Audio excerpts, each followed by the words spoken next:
ইতিমধ্যেই বেরিয়ে আসলো আজকের বিশেষ বিশেষ সংবাদ। শুরুতেই দেখে নিব আজকের সংবাদ শিরোনাম।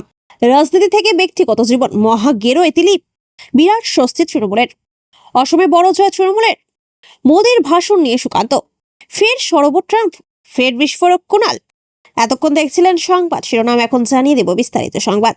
সবে বিয়ে করেছিলেন দিলীপ ঘোষ, এখনো 1 মাস হয়নি। তার মধ্যেই তার স্ত্রীর আগের পক্ষের ছেলে প্রীতমের রহস্য মৃত্যু হলো নিউটাউন সাপুরজির সুখ বৃষ্টি আবাসনে। এমনিতেই বিয়ের পর জগন্নাথ মন্দিরে গিয়ে সমস্যায় পড়েছিলেন তিনি।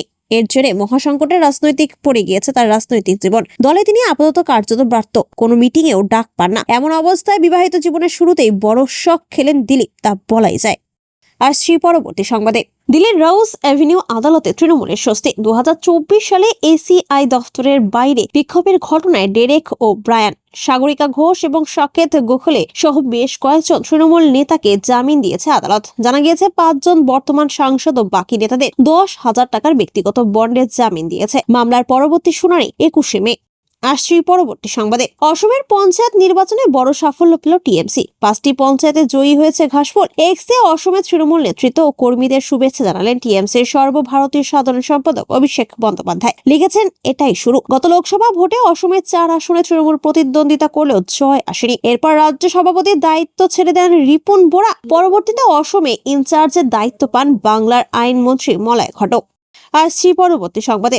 অপারেশন সিঁদুর নিয়ে প্রধানমন্ত্রী মোদীর জাতির উদ্দেশ্যে ভাষণ প্রসঙ্গে পশ্চিমবঙ্গ বিজেপি সভাপতি সুকান্ত মজুমদার বলেছেন, অপারেশন সিঁদুরের পর প্রধানমন্ত্রী নরেন্দ্র মোদী প্রথমবারের মতো জাতির উদ্দেশ্যে ভাষণ দিয়েছেন। তার ভাষণে প্রধানমন্ত্রী নরেন্দ্র মোদী আমাদের সশস্ত্র বাহিনীর বীরত্ব এবং সাহসকে অভিবাদন জানিয়েছেন। রক্ত ও জল একসঙ্গে বইতে পারে না। সন্ত্রাসবাদের বিরুদ্ধে নীতি হবে অপারেশন সিঁদুর।